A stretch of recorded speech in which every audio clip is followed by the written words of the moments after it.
താമരശ്ശേരി ചുരത്തിൽ ഗതാഗത തടസ്സം. മേഘ, 6-ാം വളവിലാണ് ബസ് കുടുങ്ങിയത് അല്ലേ?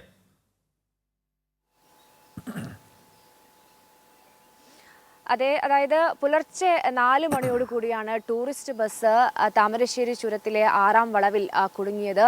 നിലവിൽ ചെറിയ വാഹനങ്ങൾ മാത്രമാണ് കടന്നു പോകുന്നത്. സ്ഥലത്ത് പോലീസുണ്ട്. വലിയ വാഹനങ്ങളുടെ നീണ്ട നിര തന്നെ ചുരത്തിൽ കാണാൻ സാധിക്കുന്നുണ്ട്. അടിവാരം മുതൽ ലക്കിടി വരെ നീളുന്നതാണ് വാഹനങ്ങളുടെ ഈ ഗതാഗത തടസ്സം എന്നത്. പോലീസ് വലിയ ശ്രമമാണ് നടത്തിക്കൊണ്ടിരിക്കുന്നത്. കാരണം ഈ 10 മണിക്ക് ശേഷം വലിയ തരത്തിലുള്ള തിരക്ക് ഉൾപ്പെടെ അനുഭവപ്പെടും. അതുകൊണ്ട് പോലീസ് കൃത്യമായി തന്നെ ഇടപെട്ടുകൊണ്ട് സന്നദ്ധ സംഘടനകളൊക്കെ തന്നെ ഈ വാഹനങ്ങൾ കടന്നു പോകാനുള്ള ഒരു ശ്രമമാണ് നടത്തിക്കൊണ്ടിരിക്കുന്നത്. ഏതായാലും ചെറിയ വാഹനങ്ങൾ ഈ ചുരം വഴി കടന്നു പോകുന്നു. വലിയ വാഹനങ്ങളാണ് ഇപ്പോൾ ഈ തടസ്സത്തിൽ നിൽക്കുന്നത്. ശരത്ത്, ശരി. മേഘയാണ് ഈ 2 വാർത്തകളുടെയും വിവരങ്ങൾ ഇപ്പോൾ കോഴിക്കോട് നിന്നും നൽകിയത്.